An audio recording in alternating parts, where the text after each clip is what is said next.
नमस्कार दोस्त, मैं मनीष वर्मा। आप सभी का स्वागत है दोस्त हमारे चैनल पे। आज के इस वीडियो में हम बात करने जा रहे हैं बीए पॉलिटिकल साइंस ऑनर्स। अगर आपका सेमेस्टर 4th है तो आज की दोस्त ये क्लास सिर्फ और सिर्फ आपके लिए है। मैं बात करूंगा दोस्त, आपको पता होना चाहिए कि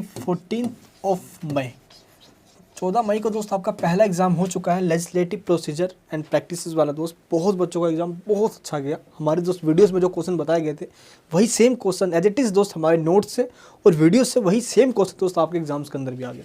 ऐसे ही मैं प्लानिंग करने जा रहा हूँ आपकी नेक्स्ट एग्जामिनेशन की, जो कि 20 मई को है। जैसे मैं आपको बताऊंगा सिंपल वैसे ही करना है आपको दोस्त, और कुछ एक्स्ट्रा करने की ज़रूरत बिल्कुल भी नहीं पड़ेगी। ना ही दोस्तों मार्केट से कोई आपको बुक्स लेना है, ना ही कोई किंग चैम्पियन 10 ईयर ऐसा कुछ भी नहीं लेना है दोस्त आपको। बस मैं जैसा आपको मैं प्लानिंग बताने जा रहा हूँ सेम एज इट इज़ दोस्त सेम आपको इम्प्लीमेंट करना है। यही सेम फॉर्मूला दोस्त मैंने 6th सेमेस्टर वाले बच्चों को करवाया है और उनका भी एग्ज़ाम दोस्तों बहुत अच्छा जाने वाला है। और मैं दोस्तों सिलेबस मैंने 5 दिन में ख़त्म करवा दिया उनका भी। तो अब मैं आपको क्या देने वाला हूँ आज इस क्लास को दोस्त पहले अच्छे से समझना। देखो सबसे पहले अब आपका जो एग्ज़ाम है दोस्त, जो 20 मई को होने जा रहा है, कौन सा एग्ज़ाम है वो है political processes and institutions in comparative perspective. तुलनात्मक परिप्रेक्ष्य में राजनीतिक प्रक्रियाएं और संस्थाएं। ये एग्ज़ाम दोस्त 20 तारीख को है। आज जिस दिन मैं वीडियो को बना रहा हूँ दोस्त, आज तारीख है 16। आज की डेट दोस्तों क्या है, 16 है। आज मैं आपको बताने वाला हूँ सबसे पहले जो प्रिपरेशन करने का तरीका होता है एसयूएल के अंदर या दोस्तों कॉलेज के अंदर, वो 2 तरीके से होता है। पहले हमें प्रीवियस ईयर क्वेश्चन पेपर्स को देखना होता है। सेकंड थिंग, हमें 2 चैप्टर वाइज ईच चैप्टर से हमें 1 से 2 जो इंपॉर्टेंट क्वेश्चन होंगे हमें वो निकालना होता है, जिससे कि एग्जाम में कैसा भी क्वेश्चन आ जाए हम करके आ जाएंगे। तो मैं दोस्त इन दोनों को आपको करवाने वाला हूँ। आप सोचोगे ये टाइम बहुत कम है, बट ये दोनों कैसे पॉसिबल है, ये दोस्त मुझ पर छोड़ दीजिए आप।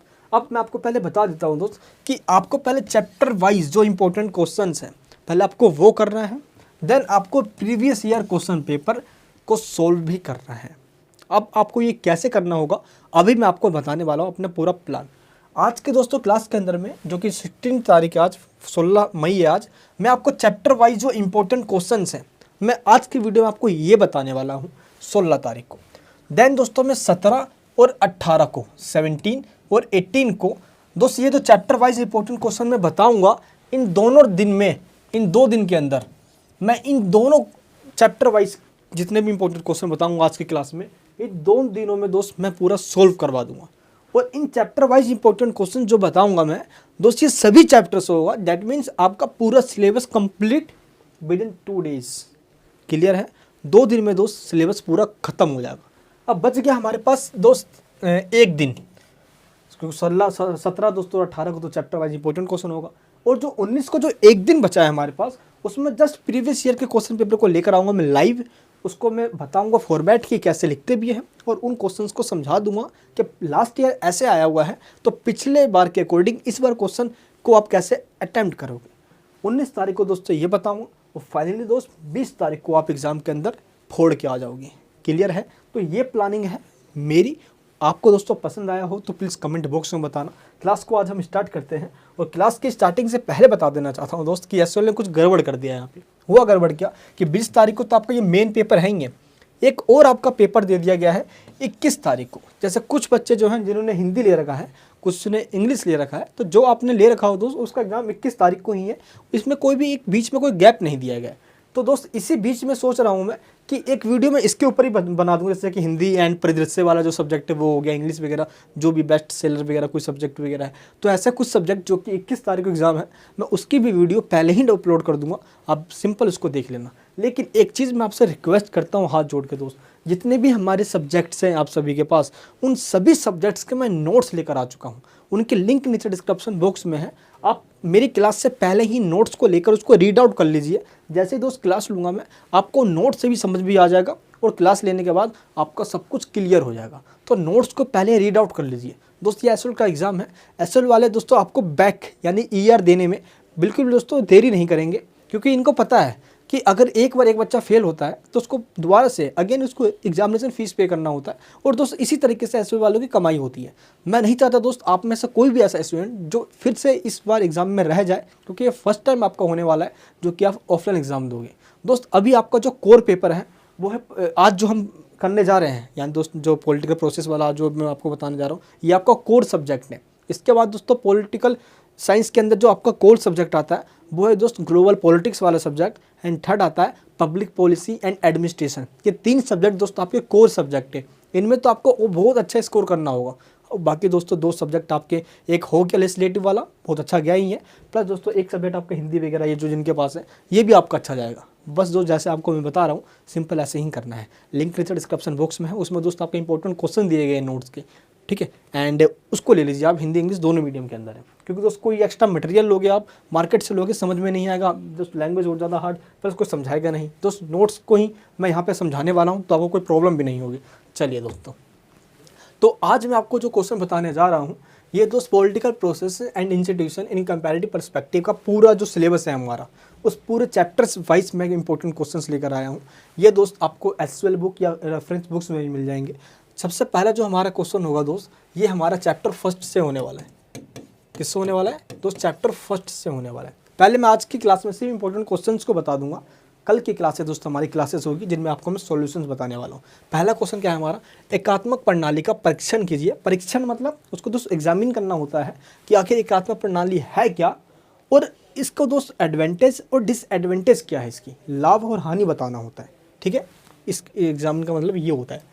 एकात्मक प्रणाली की विशेषताओं को बताते हुए उसके गुण एवं दोषों का वर्णन कीजिए।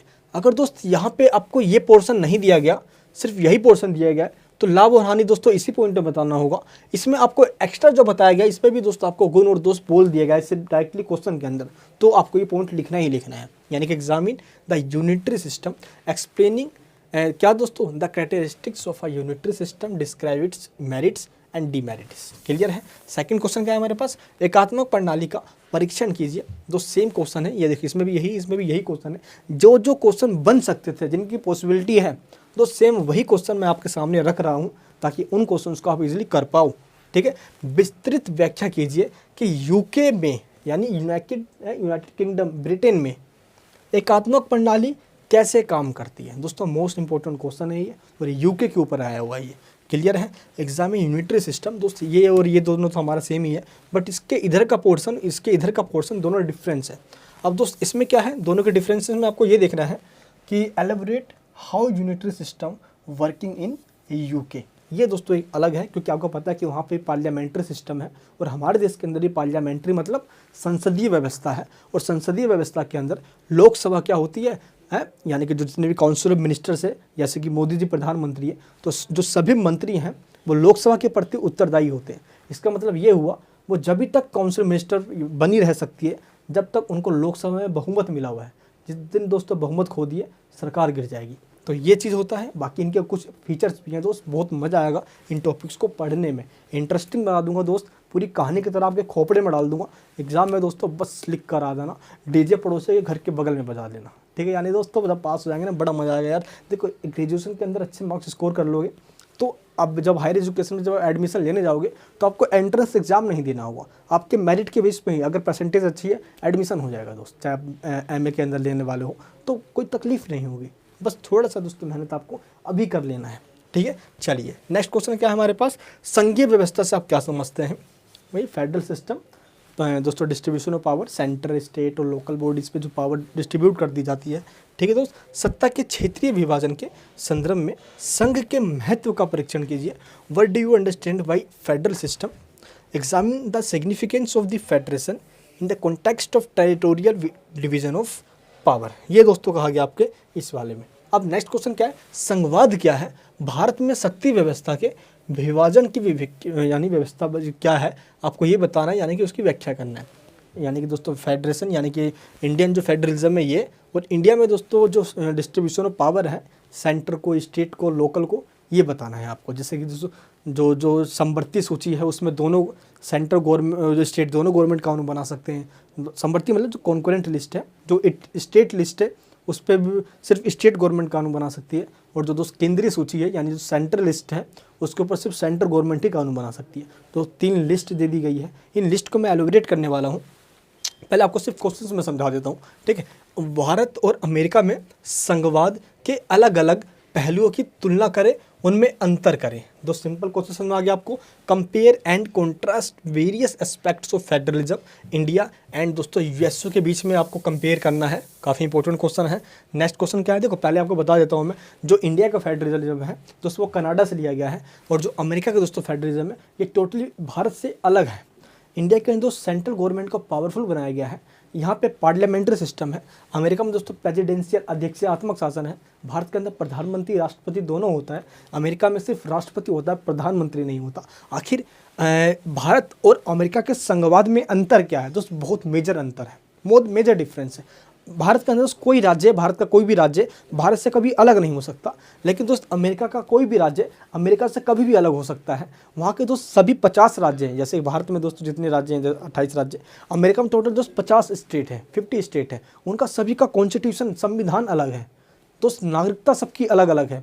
यानी कि पहले वो जब मान लो कि कोई न्यूयॉर्क में रह रहा है तो पहले वो न्यूयॉर्क का नागरिक है, देन दोस्तों अमेरिका का नागरिक, यानी दो नागरिकता है, दो कॉन्स्टिट्यूशन है। पहले अमेरिका का कॉन्स्टिट्यूशन, देन जिस स्टेट में वो रह रहा है उस स्टेट का कॉन्स्टिट्यूशन। तो दोस्तों वहाँ पे स्टेट को पावरफुल बनाया गया, और इंडिया के अंदर सेंट्रल गवर्नमेंट को पावरफुल बनाया गया, ताकि कोई स्टेट भारत से बाहर ना निकल सके कभी भी, है ना, अलग ना हो जाए भाई। एंड लेकिन इंडिया में जैसा है वैसे ठीक उसका अपोजिट अमेरिका के अंदर है। तो इस कंसेप्ट को मैं आपको और क्लियरली और डीपली समझाने वाला हूँ, बड़ा मजा आएगा दोस्त समझने में। नेक्स्ट क्वेश्चन क्या हमारे पास, संघीय व्यवस्था से आप क्या समझते हैं, उसकी प्रमुख विशेषता। दोस्त ये तो काफ़ी ईजी क्वेश्चन है, इस तरह के दोस्तों आप यहाँ पे देख सकते हो। एंड नेक्स्ट जो हमारे पास क्वेश्चन है वो क्या है, मैं यहाँ पे बता देता हूँ दोस्त। लोकतंत्र क्या है, सत्तावाद और सरकार के लोकतांत्रिक रूप में क्या अंतर है। ठीक है दोस्त, यहाँ पर आपको बताना है what is democracy, what is the difference between authoritarianism and democratic form of government. देखो सबसे पहले बता दूँ, सत्तावाद जब डिक्टेटरशिप की बात होती है, डेमोक्रेसी जब जनता की शासन की बात होती है, ठीक है, लोगों की शासन की बात होती है। लोकतांत्रिकरण से आप क्या समझते हैं, उत्तर औपनिवेशिक मतलब जब देश आज़ाद होने स्टार्ट हो गए थे, यानी कि 1945 के बाद का टाइम है, क्योंकि दोस्त 1945 से लेकर 1950 के आसपास का जो टाइम है ये लगभग 5 सालों का टाइम है। इस टाइम के बीच में दुनिया के लगभग 100 कंट्री आज़ाद हुए थे। तो इसी के आसपास जितने भी टाइम हुए दोस्त, उसमें कंट्री जो आज़ाद हुए थे उनमें पूछा जा रहा है आपसे कि लोकतांत्रिक परिवर्तन में क्या क्या समस्याएं हैं दोस्त, ये आपको बताना होगा। इसको टॉपिक को एनालाइज करने बोला गया आपसे, क्योंकि दोस्त कुछ ऐसे कंट्रीज़ हैं जिनमें लोकतंत्र आया, बना और सस्टेनेबल भी रहा। इस पर दोस्त इंडिया का नाम सबसे ऊपर रखा जाता है।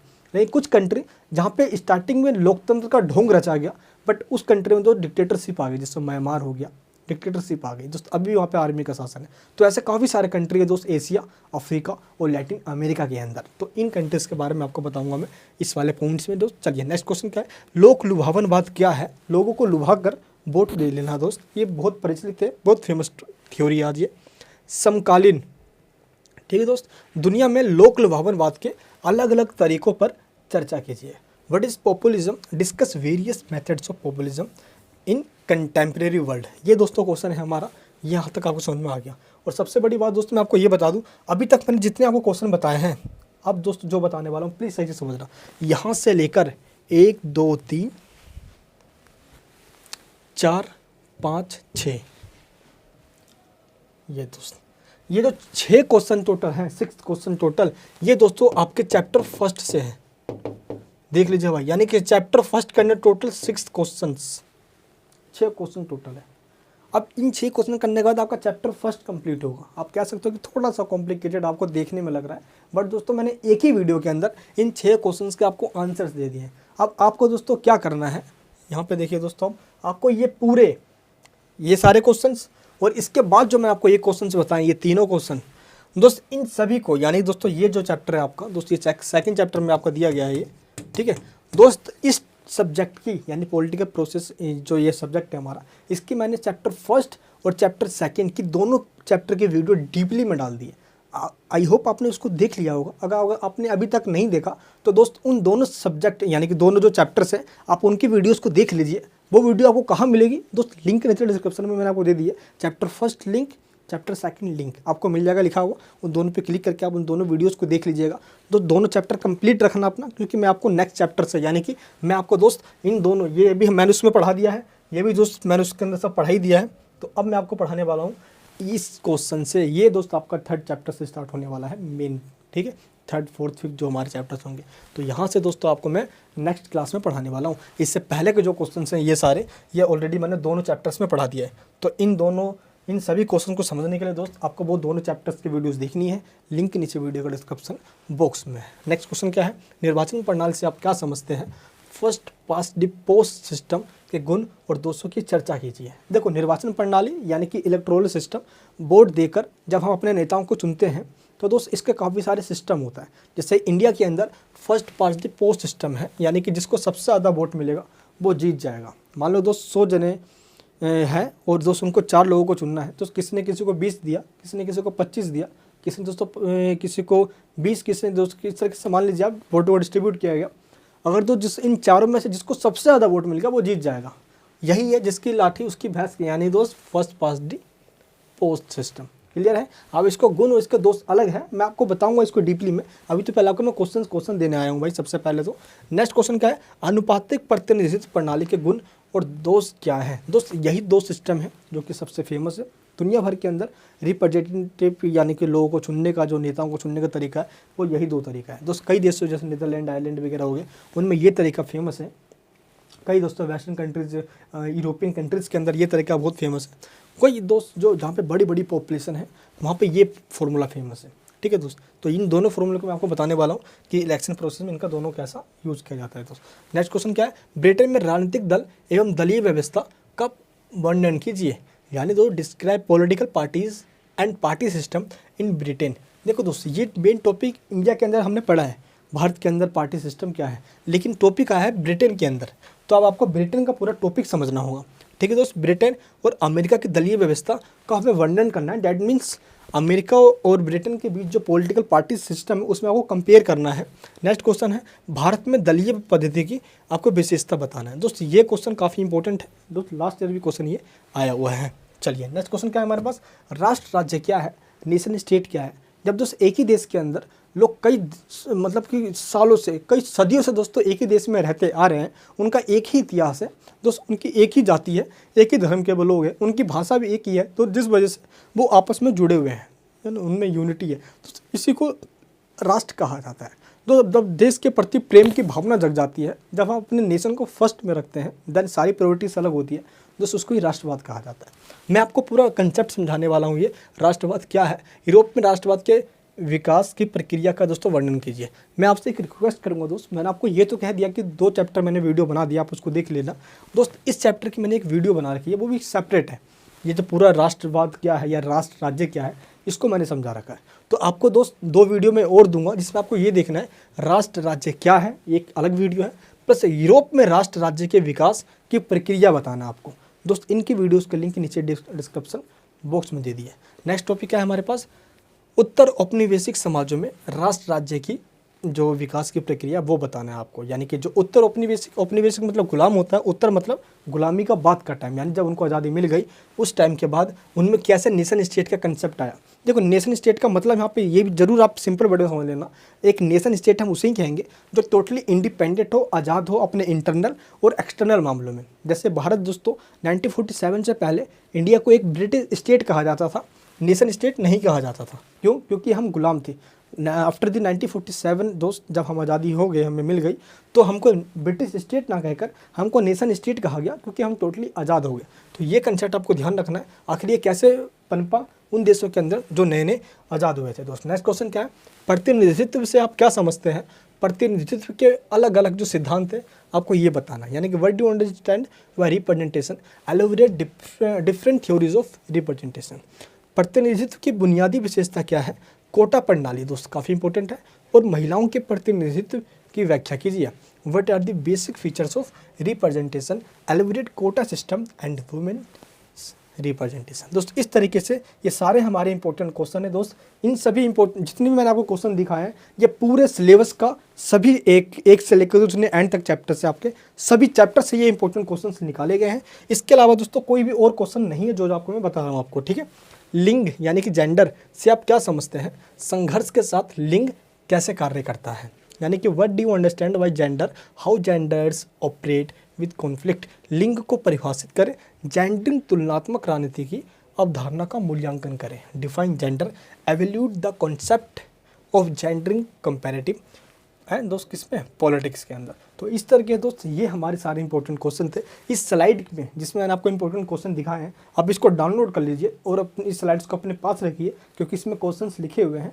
थैंक यू सो मच दोस्त इस वीडियो को देखने के लिए। अब मिलता हूँ मैं कल की क्लास के अंदर, इनको सोल्व करके आपको मैं समझाने वाला हूँ। मिलूंगा दोस्तों आपसे नेक्स्ट वीडियो में। अपने प्यार यहीं बनाए रखना प्लीज़। चैनल पर नहीं हो तो आज ही दोस्तों अभी के अभी सब्सक्राइब करना, क्योंकि अगर बेल आइकन आप ऑन कर लोगे तो जैसे ही मेरी क्लास ऑन होगी, मैं लाइव आऊँगा दोस्त, आपके पास नोटिफिकेशन आ जाएगा। तो रेड बटन दबाइए, उसके बगल में बेल आइकन होगा, उसको क्लिक कीजिए और ऑल नोटिफिकेशन को सेलेक्ट कीजिए, ताकि जो भी वीडियो आएगी आपके पास उसका नोटिफिकेशन आ जाएगा। मैं मिलूंगा दोस्तों नेक्स्ट वीडियो के अंदर। इस वीडियो को पूरी एंड तक देखने के लिए, जो दोस्तों लिंक मैंने आपको दिया डिस्क्रिप्शन बॉक्स में, उसको देखने के लिए, नोट्स को परचेज करने के लिए आपको दिल की गहराइयों से बहुत बहुत धन्यवाद। जय हिंद, जय भारत।